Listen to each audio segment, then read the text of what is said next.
Abril de 1945. Las fuerzas aliadas avanzan implacablemente hacia Berlín. El Tercer Reich agoniza. En un búnker subterráneo del Reichsbank, el Banco Central Alemán, un grupo de oficiales de las SS quema documentos frenéticamente.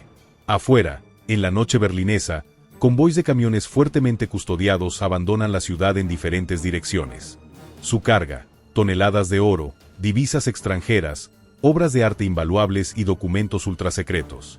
Mientras el mundo celebraba el final de la guerra más sangrienta de la historia, una operación clandestina sin precedentes estaba en marcha.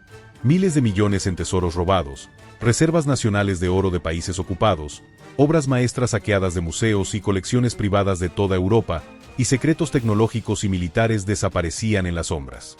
Hoy, casi 8 décadas después, gran parte de este botín sigue sin aparecer. Su valor actual se estima en billones de dólares. Y lo más sorprendente es que nuevos documentos desclasificados sugieren que estamos más cerca que nunca de encontrarlo. Bienvenidos a la historia del mayor tesoro oculto del mundo moderno. Una historia de codicia, misterio y obsesión que continúa hasta nuestros días. Para entender la magnitud de lo que está en juego, tenemos que retroceder y comprender la escala sin precedentes del robo nazi. Porque lo que ocurrió durante el Tercer Reich no fue un simple saqueo de guerra. Fue el robo más grande, más sistemático y más documentado de la historia. Todo comenzó mucho antes de que estallara la Segunda Guerra Mundial. Ya en 1933, cuando Hitler llegó al poder, el régimen comenzó a confiscar propiedades y bienes a los judíos alemanes. En 1938, tras la Kristallnacht, Noche de los Cristales Rotos, esta persecución se intensificó dramáticamente. Arthur Schulman, historiador especializado en el saqueo nazi, explica: para 1939, los nazis ya habían perfeccionado los mecanismos para el robo sistemático. Tenían departamentos enteros dedicados a catalogar, valorar y distribuir bienes confiscados. Cuando comenzaron a invadir otros países, simplemente aplicaron estos sistemas a escala continental. Cuando las tropas alemanas entraban en París, Varsovia, Ámsterdam o Kiev, lo seguían inmediatamente unidades especiales como el ERR, Einsatzstab Reichsleiter Rosenberg, o la unidad Kunstschutz, supuestamente dedicada a proteger el patrimonio cultural. En realidad, estas unidades identificaban las colecciones más valiosas para su inmediata confiscación. Las cifras son asombrosas. Se estima que los nazis robaron un tercio de todas las obras de arte de Europa, aproximadamente 5 millones de piezas, incluyendo obras maestras de Rembrandt, Vermeer, Rafael, Michelangelo y Van Gogh. El valor actual de este patrimonio artístico se calcula en más de 500.000 millones de dólares. Pero el arte era solo una parte del botín. Sarah Klaus, investigadora del Museo del Holocausto en Washington, nos dice: los nazis saquearon sistemáticamente las reservas de oro de los bancos centrales de todos los países que ocuparon. Bélgica, Holanda, Francia, todos vieron sus reservas nacionales desaparecer en las arcas alemanas. Tan solo de la Banca Nacional de Holanda, los nazis robaron 145 toneladas de oro. De Bélgica, 223 toneladas. De Austria, 78 toneladas.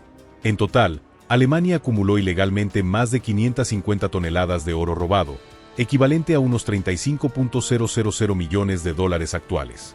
Y luego estaban los bienes personales confiscados a las víctimas del Holocausto. Joyas, platería, instrumentos musicales, mobiliario, colecciones de sellos y monedas, e incluso elementos más macabros como empastes dentales de oro y alianzas matrimoniales requisadas en los campos de concentración. El capitán Robert Poucy, uno de los famosos Mangements Men, oficiales aliados encargados de proteger el patrimonio cultural durante la guerra, escribió en 1945: la escala del robo va más allá de toda comprensión. No estamos hablando solo de grandes obras maestras, sino de la riqueza cultural y material de naciones enteras. Este enorme botín era enviado a Alemania, donde se almacenaba en diversos depósitos. Algunos eran evidentes, como los sótanos del Reichsbank en Berlín o el monumental edificio de la Casa de Arte Alemán en Múnich. Pero a medida que la guerra comenzó a volverse contra Alemania, los nazis empezaron a buscar escondites más seguros. A partir de 1943, con los bombardeos aliados intensificándose sobre las ciudades alemanas, comenzó lo que los historiadores llaman la Operación Traslado.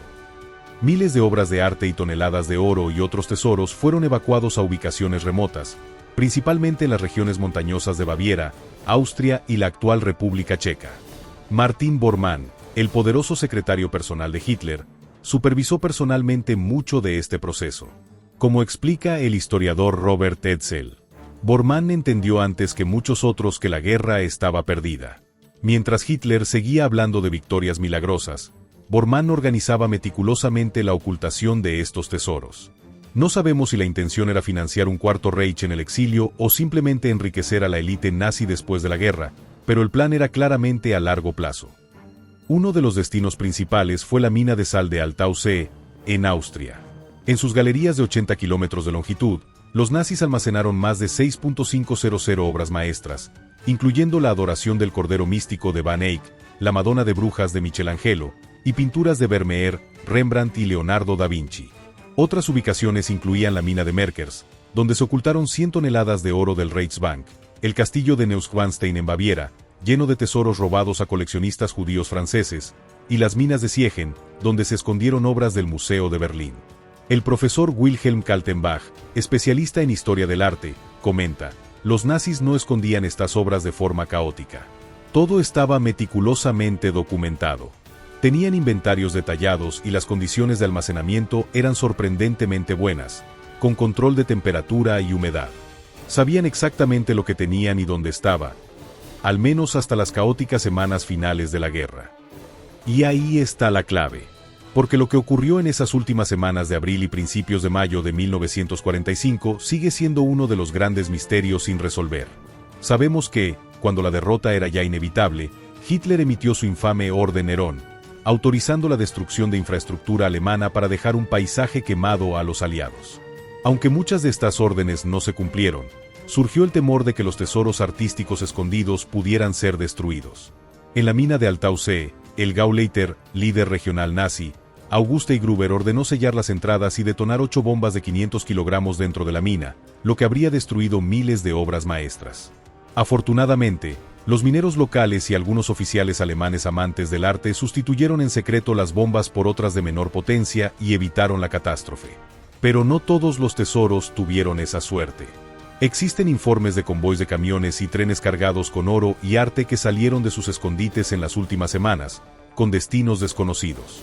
Algunos documentos hablan de submarinos cargados con tesoros que partieron hacia destinos secretos. Otros mencionan aviones que despegaron en misiones misteriosas.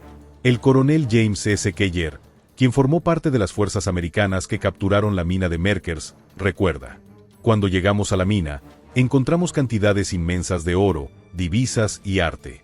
Pero también encontramos evidencia de que mucho material había sido evacuado recientemente.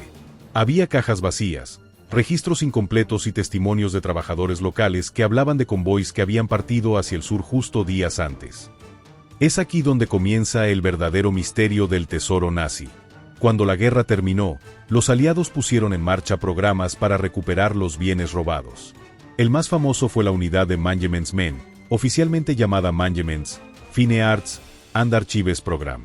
Estos 350 expertos en arte de 13 países diferentes lograron recuperar miles de obras de arte de castillos, minas y otros escondites. George Stout, uno de estos Management Men, declaró después de la guerra: fue como resolver un enorme rompecabezas. Cada día descubríamos nuevos escondites, siguiendo pistas en documentos capturados o interrogando a oficiales nazis. Pero siempre tuvimos la sensación de que apenas estábamos rascando la superficie.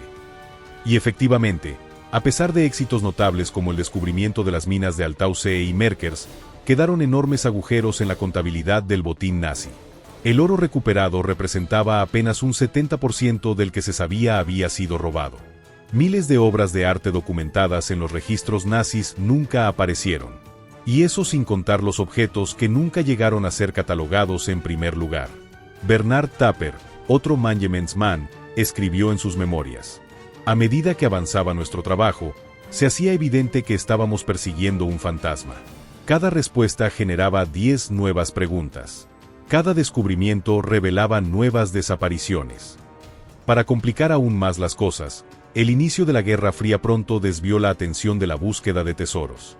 Muchos oficiales nazis de alto rango que podrían haber tenido información crucial sobre los escondites escaparon o negociaron su libertad a cambio de conocimientos o contactos útiles contra los soviéticos. El caso más infame es el de Otto Skorzeny, conocido como el comando más peligroso de Hitler, quien dirigió misiones para ocultar tesoros y luego fue reclutado por la inteligencia americana. O el de Reinhard Helen, jefe de inteligencia nazi en el Frente Oriental, quien entregó sus redes de espionaje a la CIA y nunca fue interrogado a fondo sobre su conocimiento de los tesoros desaparecidos. Robert Hutchinson, historiador especializado en la CIA, explica: para 1947, la prioridad absoluta de los americanos era contener a los soviéticos. Si un ex-nazi tenía información o habilidades útiles para ese propósito, se le permitía básicamente comprar su inmunidad. Muchos secretos sobre los tesoros ocultos se perdieron por estas decisiones pragmáticas. En la zona soviética ocurría algo similar. El Ejército Rojo había formado sus propias unidades de trofeos, dedicadas a confiscar sistemáticamente arte, tecnología y otros valores, tanto nazi como de propiedad legítima alemana. Se estima que los soviéticos se llevaron más de 2,5 millones de objetos artísticos a la URSS. Muchos de ellos siguen en museos rusos actualmente. También hay que considerar que muchos de los tesoros robados nunca estuvieron destinados a ser devueltos. Desde el inicio, los líderes nazis desviaron parte del botín para su enriquecimiento personal. Los casos más notorios fueron Hermann Göring, quien acumuló una colección de arte robado de más de 1.800 piezas, y Hans Frank, gobernador de Polonia, cuyos saqueos fueron tan extensos que los soldados americanos encontraron obras de Leonardo da Vinci escondidas bajo su cama cuando lo capturaron. Pero no eran los únicos. Cientos de oficiales nazis de menor rango también participaron en este robo y ocultaron su botín personal para recuperarlo después. Kenneth Alford, autor de Nazi Plunder, señala: hacia el final de la guerra, era un secreto a voces entre los oficiales nazis que uno debía asegurarse su pensión de jubilación, escondiendo algún tesoro para recuperarlo después. Muchos enterraron cofres con monedas de oro, joyas o pequeñas obras de arte en ubicaciones que solo ellos conocían, y luego murieron en batalla o fueron capturados antes de poder recuperarlos. Es por eso que, hasta el día de hoy, continúan apareciendo ocasionalmente pequeños tesoros nazis. En 2015, un tren militar alemán supuestamente cargado con oro fue reportado en túneles secretos cerca de Wałbrzych, Polonia. En 2019, un grupo de buceadores encontró redes de Enigma, máquinas de encriptación nazis, en el fondo del mar Báltico. Y en 2021, una familia holandesa descubrió un pequeño tesoro de monedas de oro escondido por un oficial nazi en la chimenea de su casa. Pero estos descubrimientos palidecen en comparación con lo que podría seguir oculto. Estamos hablando de cantidades astronómicas, afirma Sofía Klemmer, especialista en recuperación de arte robado. Solo en oro, faltan por recuperar unas 165 toneladas documentadas. A precios actuales, eso equivale a unos 10.000 millones de dólares. Y eso es solo el oro oficial, sin contar las toneladas extraídas de las víctimas del Holocausto que nunca fueron registradas. En cuanto al arte, continúa Klemmer, las estimaciones varían, pero al menos 100.000 obras significativas siguen desaparecidas. Entre ellas hay obras maestras cuyo valor individual podría superar los 100 millones de dólares cada una. Y luego está lo que podríamos llamar el tesoro documental, archivos secretos, patentes tecnológicas, fórmulas industriales y resultados de investigaciones científicas que los nazis acumularon y que podrían tener un valor incalculable. Michael Peterson, historiador de la tecnología nazi, explica: los alemanes estaban años adelantados en campos como la propulsión a chorro, la óptica avanzada o los cohetes. Cuando los aliados capturaron documentos y científicos al final de la guerra, fue como una transferencia masiva de conocimiento que aceleró campos enteros de investigación. Pero sabemos que no todo fue capturado. Hay indicios de que investigaciones avanzadas en campos como la física nuclear, la medicina o la ingeniería aeroespacial fueron deliberadamente ocultadas. A medida que se desclasifican más documentos y se aplican nuevas tecnologías como el radar de penetración terrestre, el sonar avanzado y el análisis de imágenes satelitales, las posibilidades de encontrar estos tesoros ocultos aumentan. Pero también crecen los riesgos. Jos Venner, responsable de seguridad en sitios históricos europeos, advierte: hay un problema real con los cazatesoros aficionados. Utilizan detectores de metales ilegalmente, dañan sitios históricos y si encuentran algo, lo venden en el mercado negro sin documentación. Esto no solo es ilegal, sino que destruye el contexto histórico del hallazgo. A pesar de estos desafíos, la búsqueda continúa, tanto por su valor monetario como por lo que representa cerrar este capítulo de la historia. Cada obra de arte recuperada puede ser devuelta a sus legítimos propietarios o sus descendientes. Cada documento puede arrojar luz sobre aspectos oscuros de la guerra. Y cada descubrimiento nos acerca más a comprender la verdadera magnitud del mayor robo de la historia. Entre todos los misterios que rodean al tesoro nazi, pocos han generado tantas especulaciones como la leyenda de los submarinos del tesoro. Durante décadas, han circulado historias sobre U-boats nazis que, en las últimas semanas de la guerra, fueron cargados con oro, arte y secretos de incalculable valor para ser enviados a destinos lejanos. ¿Pura fantasía o un misterio real por resolver? Lo cierto es que documentos desclasificados y testimonios verificados sugieren que estas historias tienen una base más sólida de lo que muchos académicos han querido admitir. Klaus Baumann, antiguo investigador del servicio naval alemán, nos dice: los registros confirman que varios submarinos partieron en misiones irregulares durante las últimas semanas de la guerra. El U-234, por ejemplo, salió rumbo a Japón cargado con 560 kilogramos de óxido de uranio, planos de tecnología avanzada y varios científicos de alto nivel. Fue interceptado y capturado por los americanos tras la rendición alemana. Pero el U-234 es solo la punta del iceberg. Otros submarinos cuyas misiones siguen siendo misteriosas incluyen el U-530 y el U-977, que se rindieron en Argentina meses después del final de la guerra en Europa. Los interrogatorios a sus tripulaciones dejaron muchas preguntas sin respuesta. El capitán del U-977, Heinz Schäfer, insistió hasta su muerte en que su retraso de 3 meses en rendirse se debió simplemente a que quería entregar su submarino en Argentina para evitar caer prisionero de los soviéticos. Sin embargo, muchos investigadores señalan inconsistencias en su relato y periodos no explicados en su bitácora. Más intrigante aún es el caso de submarinos que nunca reaparecieron. Los registros navales alemanes y los datos de interceptación aliada confirman que varios U-boats partieron en misiones especiales en abril de 1945. Entre ellos, el U-235, el U-933 y el infame U-864, este último supuestamente cargado con 65 toneladas de mercurio y tecnología avanzada para Japón, que fue hundido por los británicos frente a las costas de Noruega. La pregunta clave es: ¿qué cargaban exactamente estos submarinos y cuál era su verdadero destino? Wilhelm Bernhard, exoficial de la Marina alemana que trabajó en la administración de submarinos, reveló en una entrevista de 1956. En las últimas semanas, las órdenes venían directamente del búnker de Hitler o de Bormann. Los comandantes recibían sus instrucciones en sobresellados. Incluso yo, que supervisaba las operaciones logísticas, desconocía el contenido exacto de algunos cargamentos especiales. Según varios testimonios, al menos 2 o 3 submarinos fueron equipados especialmente para transportar carga de alto valor en lugar de armamento. Se retiraron tubos torpederos y se reforzaron compartimentos internos para acomodar cajas selladas. El historiador naval Peter Nielsen comenta: los U-boats tipo 9 tenían una capacidad de carga considerable si se eliminaba parte del armamento. Podrían haber transportado fácilmente varias toneladas de oro o documentos sin comprometer su funcionamiento básico. Un documento particularmente revelador es el informe Feyerabend, elaborado por agentes de inteligencia estadounidenses en 1946 y desclasificado parcialmente en 2012. En él se detalla el interrogatorio a un oficial alemán que afirmaba haber participado en la carga de material de importancia histórica y valor cultural en 3 submarinos en el puerto de Kiel. Según su testimonio, los submarinos tenían órdenes de dirigirse a instalaciones preparadas en el hemisferio austral.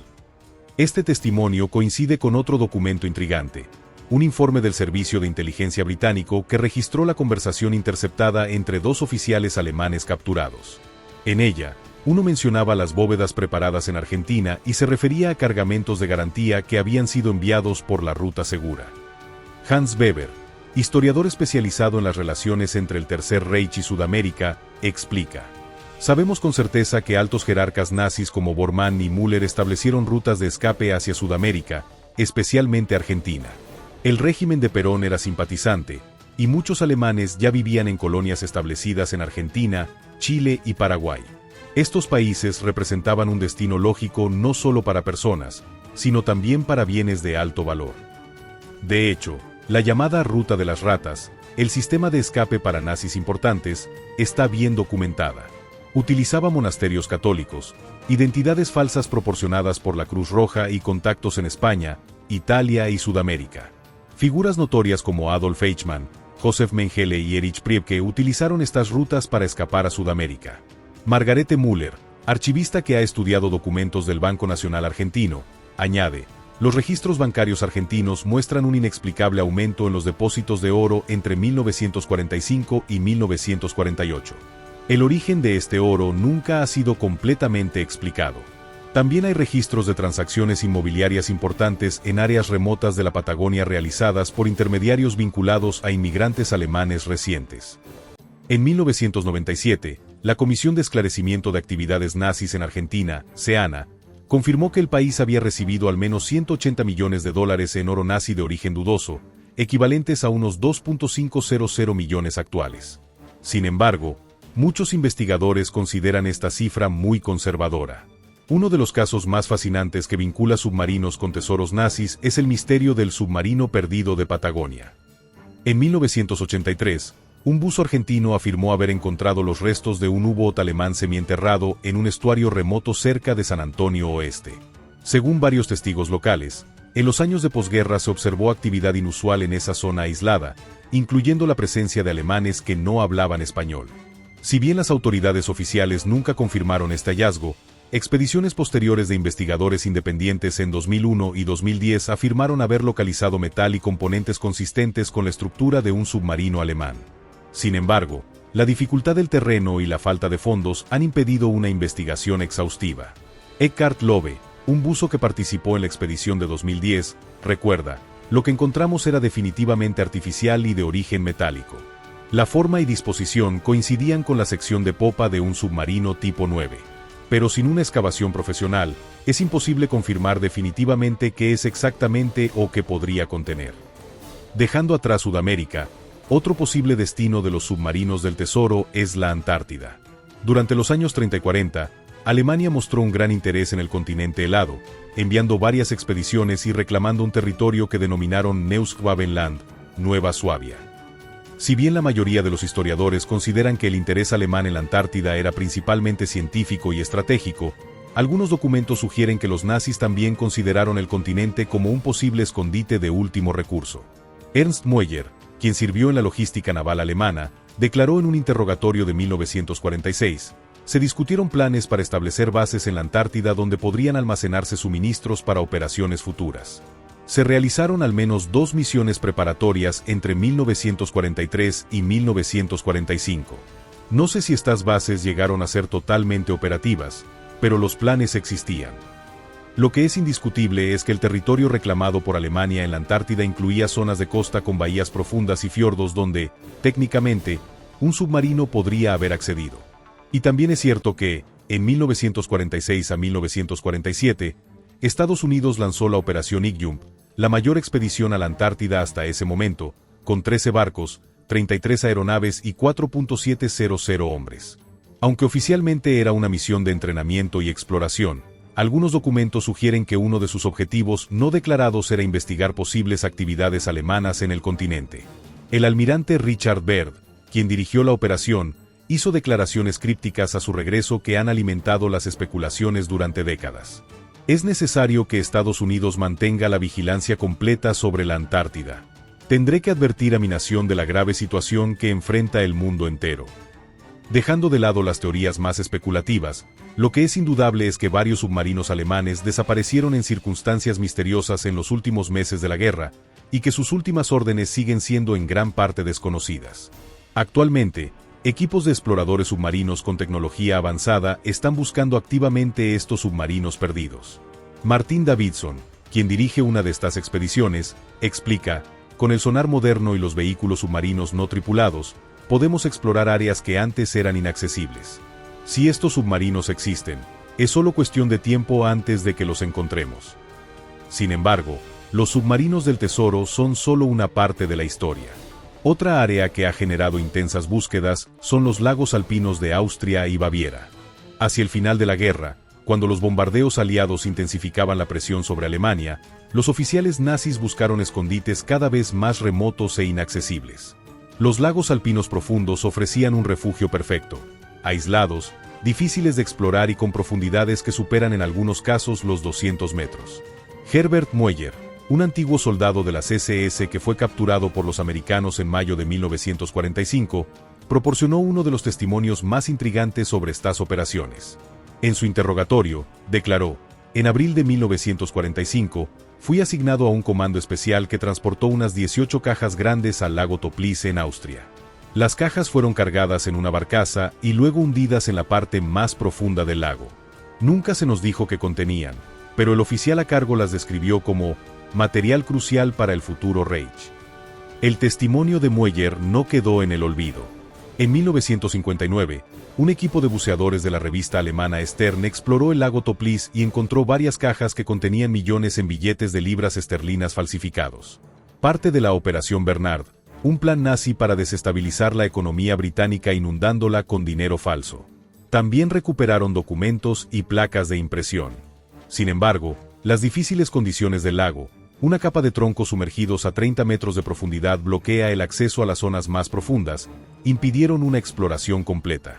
Expediciones posteriores en 1983, 2000 y 2019 han recuperado más material, pero muchos expertos creen que solo se ha descubierto una fracción de lo que podría estar allí. El Dr. Klaus Pittner, que participó en la expedición de 2000, recuerda: las condiciones en el Toplice son extremadamente peligrosas. La visibilidad es casi nula, hay corrientes traicioneras y esa barrera de troncos ha costado la vida a varios buceadores imprudentes. Pero nuestros equipos detectaron objetos metálicos grandes en las zonas más profundas que no pudimos alcanzar con la tecnología disponible entonces. El Toplice no es un caso aislado. El lago Altaussee, donde se ocultaron miles de obras de arte en la cercana mina de sal, también ha sido objeto de búsquedas submarinas.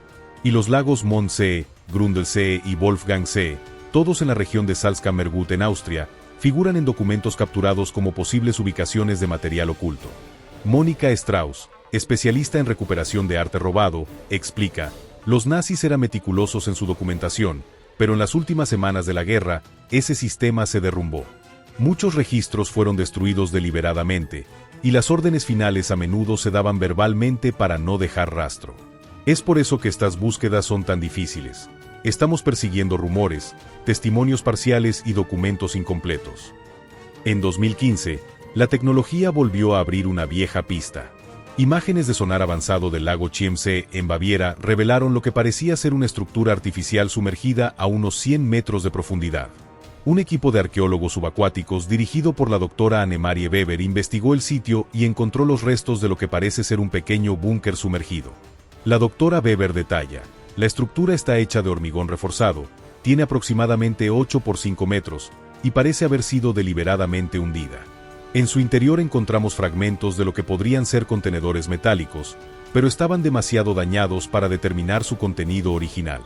Lo más intrigante es que no aparece ningún mapa o registro oficial de construcciones prebélicas en el lago. La investigación en el Chiemsee continúa, pero este caso ilustra cómo la tecnología moderna está permitiendo explorar lugares que antes eran inaccesibles, reviviendo pistas que habían sido descartadas por décadas. Más allá de los lagos y submarinos, otro capítulo fascinante en la búsqueda del tesoro nazi son los llamados trenes de oro. Durante los últimos meses de la guerra, docenas de trenes especiales transportaron material valioso desde Berlín y otras ciudades bajo amenaza hacia refugios más seguros en el sur de Alemania, Austria y territorios ocupados como Polonia y Checoslovaquia. Uno de estos trenes ha generado una atención internacional sin precedentes en los últimos años. En 2015, dos cazatesoros, el polaco Piotr Koper y el alemán Andreas Richter, anunciaron haber localizado un legendario tren de oro nazi en un túnel secreto cerca de Walbrzych, en el suroeste de Polonia. Según su declaración, habían utilizado radar de penetración terrestre y habían detectado una estructura metálica de unos 100 metros de largo enterrada bajo una ladera. Afirmaban que un testigo en su lecho de muerte les había revelado la ubicación exacta, y que el tren contenía 300 toneladas de oro, joyas y armas. La noticia causó sensación mundial. Miles de cazatesoros y periodistas invadieron la pequeña ciudad polaca. Las autoridades tuvieron que acordonar la zona, advirtiendo sobre posibles minas y otros peligros. Durante meses, el tren de oro ocupó titulares en todo el mundo. Jacek Pietrsikowski, historiador local de Walbrzych, explica: la historia del tren no salió de la nada. Esta región, llamada Baja Silesia, era alemana hasta 1945 y está llena de túneles y búnkeres construidos por los nazis. Los Proyectos Riese, una serie de construcciones subterráneas cerca de aquí, emplearon a miles de prisioneros de campos de concentración. Muchos de esos túneles siguen sin explorar completamente. Finalmente, en diciembre de 2015, un equipo de investigadores de la Universidad AGH de Cracovia realizó un estudio exhaustivo del sitio. Su conclusión: no había evidencia de ningún tren. Las anomalías detectadas por Cooper y Richter eran probablemente formaciones geológicas naturales. Sin embargo, muchos locales y entusiastas siguen convencidos de que el tren existe, solo que no en ese lugar exacto. Y hay razones para su persistencia. Los registros históricos confirman que varios trenes cargados con tesoros abandonaron Breslau, ahora Wrocław, en las últimas semanas antes de que la ciudad cayera ante el Ejército Rojo. Tomasz Jurek, archivista de los archivos estatales de Polonia, afirma: tenemos documentos que prueban que al menos 3 trenes especiales con cargas valiosas salieron de Breslau entre febrero y marzo de 1945. Uno se dirigía a Dresde, otro a Praga, y un tercero tenía como destino final la región de Waldenburg, actual Wałbrzych. De este último, no hay registros de que llegara a su destino.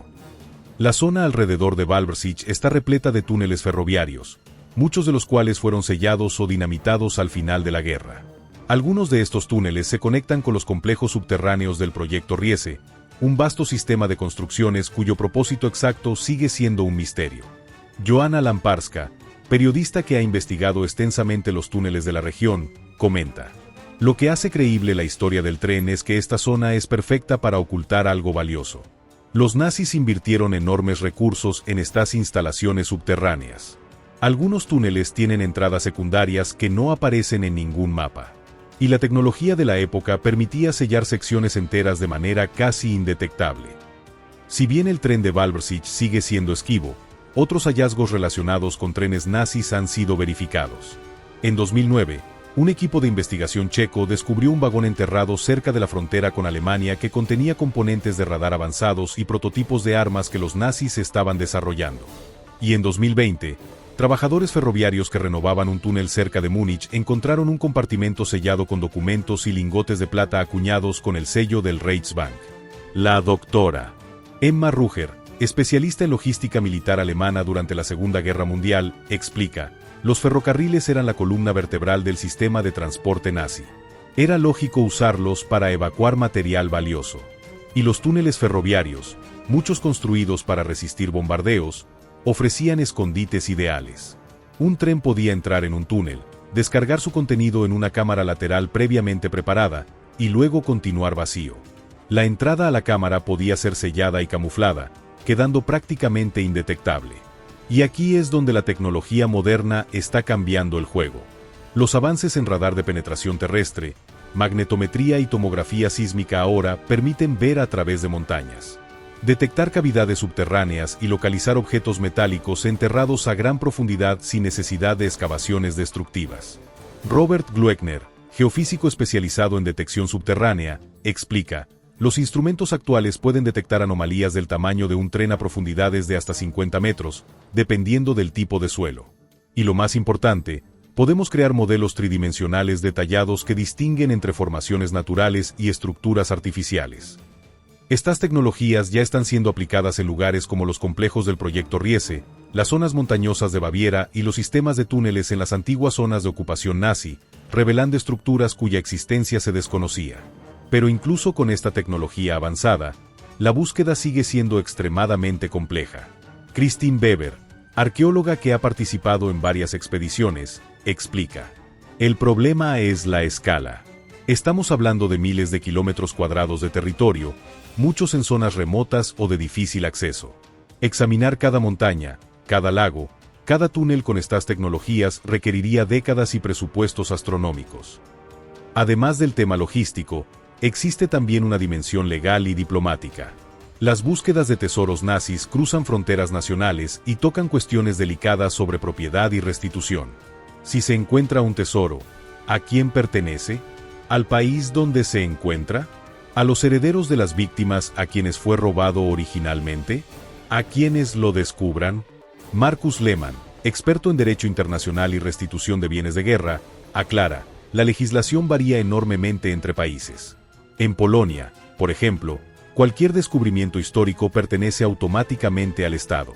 En Austria, los descubridores pueden tener derecho a una recompensa. Y si hablamos de arte robado identificable, entran en juego convenciones internacionales sobre restitución. Es un campo minado legal. Esta complejidad legal, unida a los enormes valores potenciales, ha creado un entorno donde la búsqueda del tesoro nazi se mueve a menudo en zonas grises. Junto a investigadores legítimos que trabajan con permisos y supervisión académica, existe un submundo de cazatesoros que operan en la clandestinidad. En un frío amanecer de octubre de 2019, una operación policial coordinada irrumpió simultáneamente en 8 ubicaciones diferentes en Alemania y Austria. El objetivo: desmantelar una red de cazatesoros ilegales que habían estado saqueando sitios históricos vinculados al final de la Segunda Guerra Mundial. Las autoridades confiscaron detectores de metales avanzados, equipos de buceo, documentos históricos robados de archivos, e incluso algunas piezas de arte y monedas de oro que los sospechosos ya habían recuperado. La operación, bautizada como Nido de Cuervos, puso de relieve una realidad incómoda. La búsqueda del tesoro nazi alimenta un mercado negro clandestino que mueve millones de euros anualmente. Es un problema creciente, explica Frederick Haas, del Departamento de Delitos contra el Patrimonio Cultural de la Policía Alemana. Estos no son aficionados con un detector de metal barato. Son grupos organizados con equipamiento sofisticado, documentación histórica robada y contactos para vender lo que encuentran en el mercado negro internacional. Dañan sitios históricos irreemplazables y privan al público de patrimonio cultural que nos pertenece a todos. Un agente encubierto que participó en la operación Nido de Cuervos y que solicitó anonimato, describió cómo operan estos grupos. Tienen informantes en archivos y bibliotecas que les alertan sobre documentos interesantes. Utilizan drones con cámaras térmicas para detectar anomalías en el terreno. Emplean equipos de buceo profesional para explorar lagos en plena noche. Y lo más preocupante, tienen conexiones con coleccionistas privados dispuestos a pagar millones por piezas sin hacer demasiadas preguntas sobre su procedencia. Lo más alarmante es que muchos de estos cazatesoros ilegales poseen información que podría ser valiosa para la investigación histórica legítima, pero que nunca comparten por miedo a revelar sus actividades. En contraste con este submundo, existe un creciente número de expediciones legítimas, respaldadas por universidades, museos y a veces gobiernos, que buscan resolver estos misterios históricos de manera científica y transparente. Uno de los proyectos más ambiciosos es la Iniciativa de Patrimonio Perdido, un consorcio internacional de instituciones académicas que utiliza tecnología avanzada para localizar y documentar tesoros culturales desaparecidos durante la Segunda Guerra Mundial. La doctora Sophia Werner, arqueóloga y directora del proyecto, explica su enfoque. Combinamos investigación en archivos, testimonios de testigos aún vivos, análisis de imágenes satelitales históricas y actuales, y tecnologías de prospección no invasivas. No buscamos solo objetos valiosos, sino respuestas históricas. Cada descubrimiento ayuda a completar el rompecabezas de lo que realmente sucedió en esos caóticos meses finales de la guerra.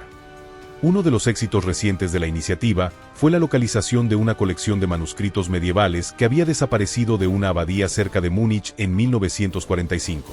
Utilizando documentos desclasificados de los archivos soviéticos y tecnología de radar, el equipo logró localizar una cámara sellada bajo los cimientos de una casa forestal abandonada.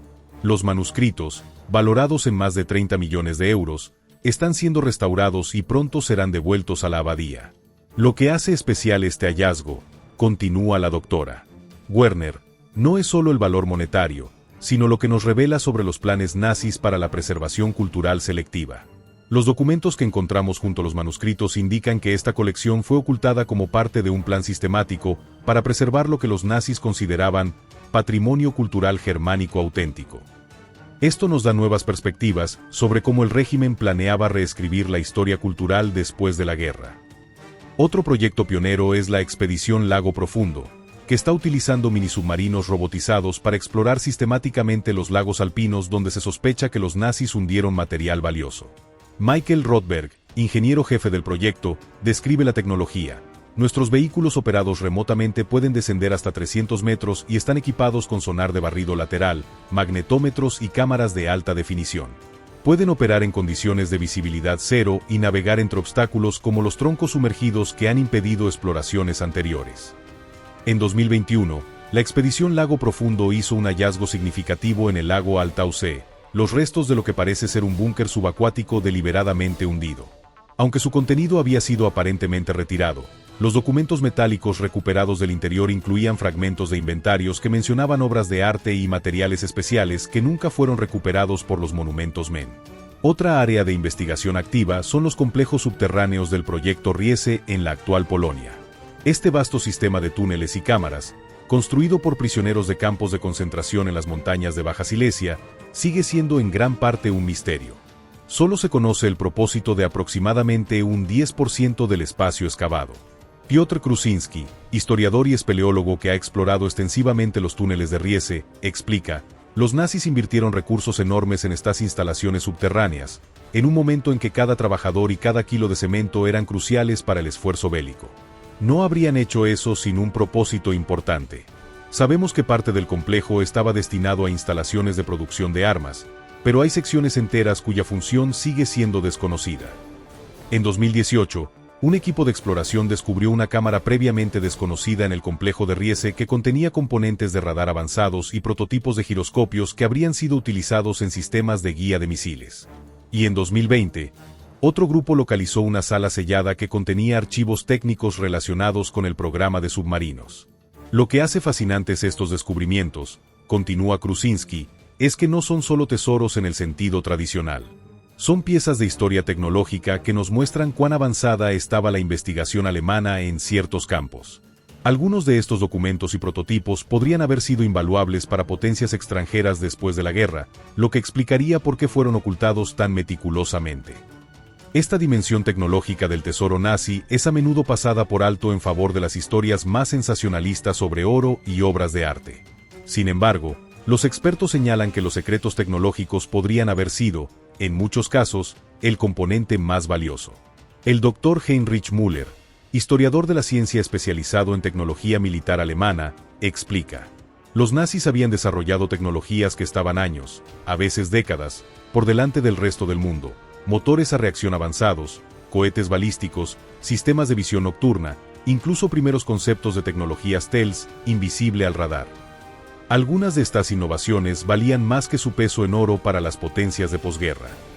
De hecho, los programas como la Operación Paperclip, estadounidense, y la Operación Osoaviakin, soviética, que reclutaron a científicos e ingenieros alemanes después de la guerra, demuestran el valor que las superpotencias otorgaban a este conocimiento tecnológico.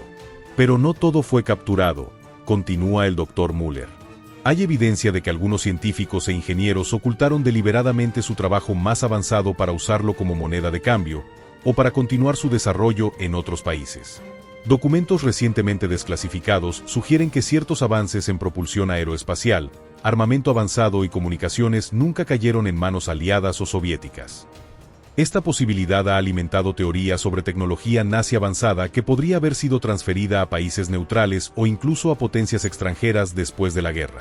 Argentina, España, Suiza e incluso Japón, en los últimos meses antes de su rendición, han sido mencionados como posibles receptores.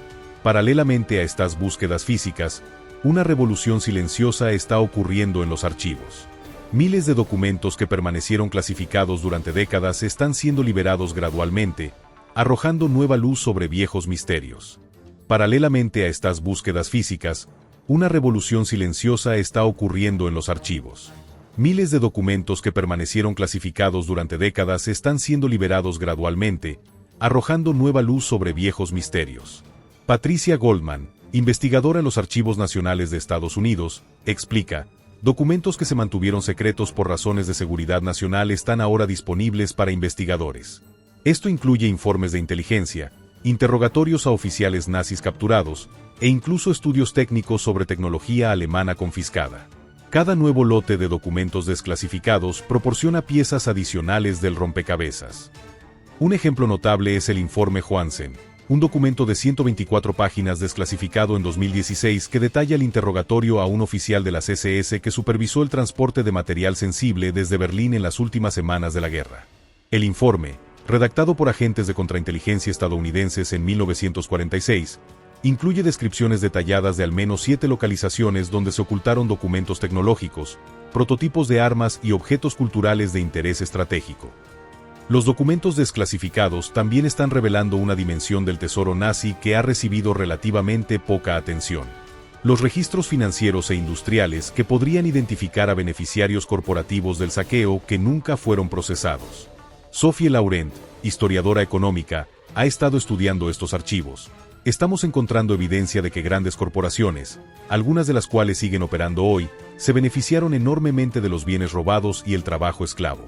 Algunos ejecutivos y accionistas transfirieron estratégicamente activos a países neutrales en los últimos meses de la guerra. Estos no son tesoros enterrados en el sentido tradicional, pero representan una forma de botín nazi que nunca fue recuperado o compensado adecuadamente.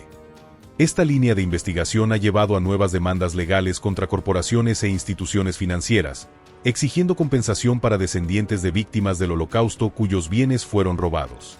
La persistencia de estos misterios, 80 años después del final de la guerra, plantea una pregunta obvia: ¿por qué no se ha encontrado todo ya? Karl Müller, historiador alemán especializado en el periodo de posguerra, ofrece varias explicaciones. Primero, la escala geográfica es enorme. Estamos hablando de escondites potenciales distribuidos por toda Europa, desde Noruega hasta Grecia, e incluso posiblemente más allá. Segundo, muchos de los que conocían las ubicaciones exactas murieron durante o justo después de la guerra, llevándose sus secretos a la tumba.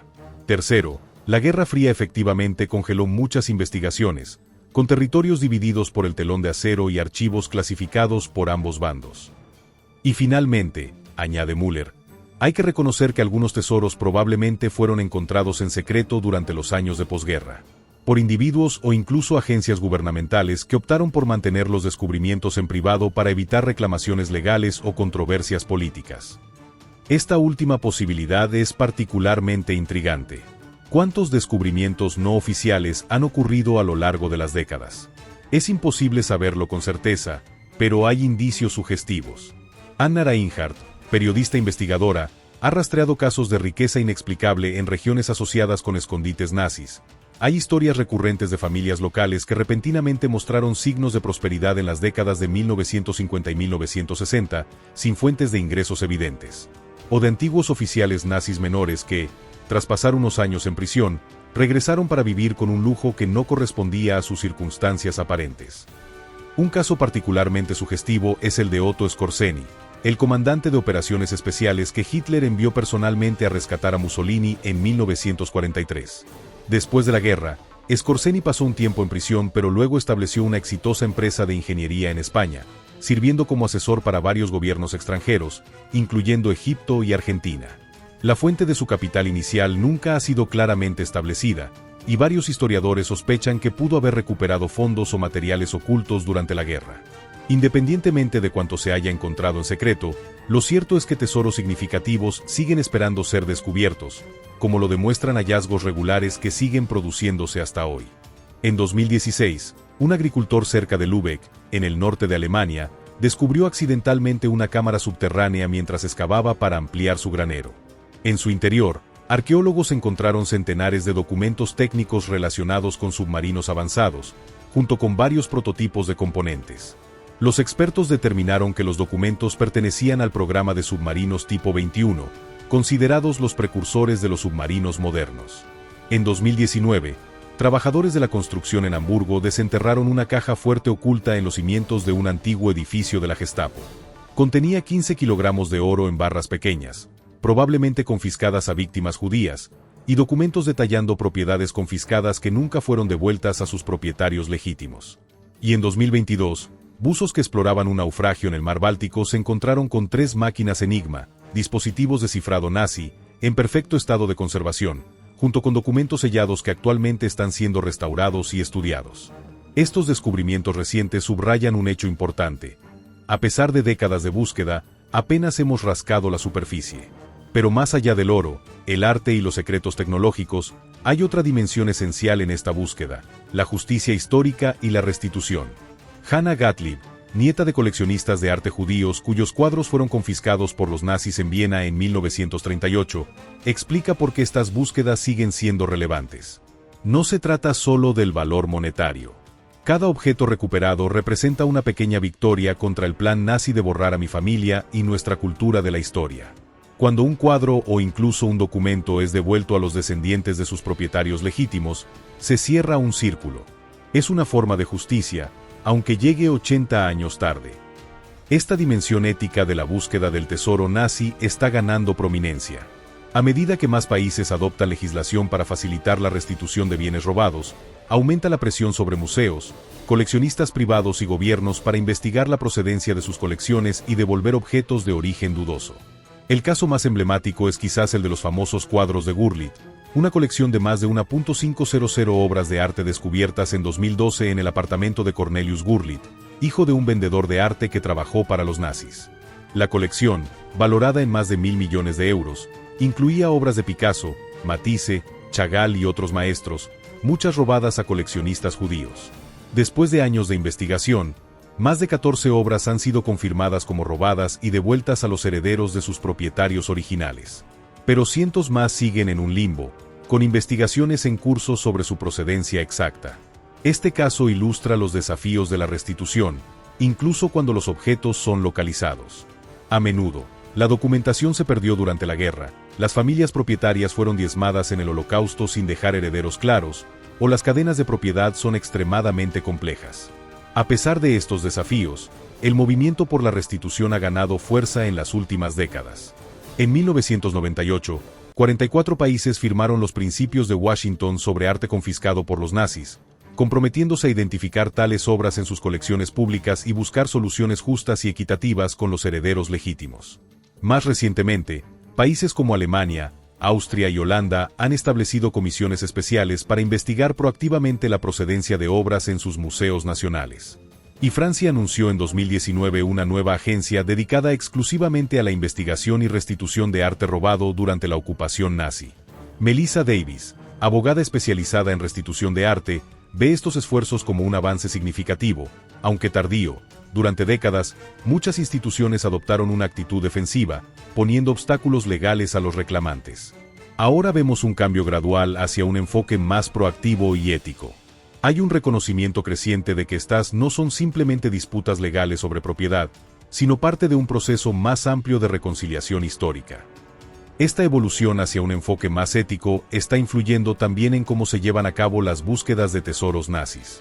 Cada vez más, los proyectos de búsqueda incorporan historiadores del Holocausto, especialistas en restitución y representantes de comunidades afectadas. Rebecca Swartz, coordinadora de un proyecto internacional de búsqueda, describe este nuevo enfoque. Ya no se trata solo de encontrar objetos valiosos. Cada descubrimiento es tratado como evidencia histórica que puede ayudar a documentar crímenes, identificar víctimas y facilitar la restitución. Trabajamos estrechamente con organizaciones judías, archivos del Holocausto y especialistas en genealogía para asegurar que nuestros hallazgos contribuyan a un proceso de sanación histórica. Mientras la tecnología, la desclasificación de archivos y los enfoques más éticos abren nuevas posibilidades, la búsqueda del tesoro nazi sigue enfrentando desafíos significativos. El tiempo es quizás el más implacable. Testigos que podrían proporcionar información crucial están falleciendo, estructuras físicas se deterioran y documentos se desintegran. Es una carrera contra el reloj, explica Jacob Müller, arqueólogo que ha participado en múltiples excavaciones. Los materiales orgánicos como papel y madera se degradan, especialmente en condiciones húmedas como lagos o túneles inundados. Incluso los metales sufren corrosión a largo plazo. Y cada año perdemos testigos directos cuyos recuerdos, por imperfectos que sean, podrían proporcionar pistas cruciales. Otro desafío es el financiamiento. Las búsquedas profesionales con tecnología avanzada son extremadamente costosas, y aunque el valor potencial de los hallazgos es enorme, la inversión inicial representa un obstáculo significativo. Algunos proyectos han recurrido a modelos innovadores de financiación, como asociaciones público-privadas donde gobiernos, instituciones académicas e inversores privados comparten costos y potenciales beneficios. Otros utilizan plataformas de crowdfunding o patrocinio corporativo. Martin Reisner dirige una de estas iniciativas público-privadas en Austria. Nuestro modelo es transparente. Los gobiernos reciben cualquier objeto de importancia histórica o cultural. Los inversores privados obtienen un porcentaje del valor monetario de objetos como oro o metales preciosos. Y una parte de todo lo recuperado va a fondos de compensación para víctimas del Holocausto. Este equilibrio de intereses nos ha permitido financiar tecnología que de otro modo sería inaccesible. A medida que avanzamos en el siglo XXI, la búsqueda del tesoro nazi está evolucionando desde la caza de fortunas ocultas hacia un proyecto más amplio de recuperación y reconciliación histórica. Los descubrimientos ya no son valorados solo por su valor monetario, sino por las historias que revelan, las injusticias que documentan y las conexiones que restablecen entre objetos robados y sus legítimos propietarios.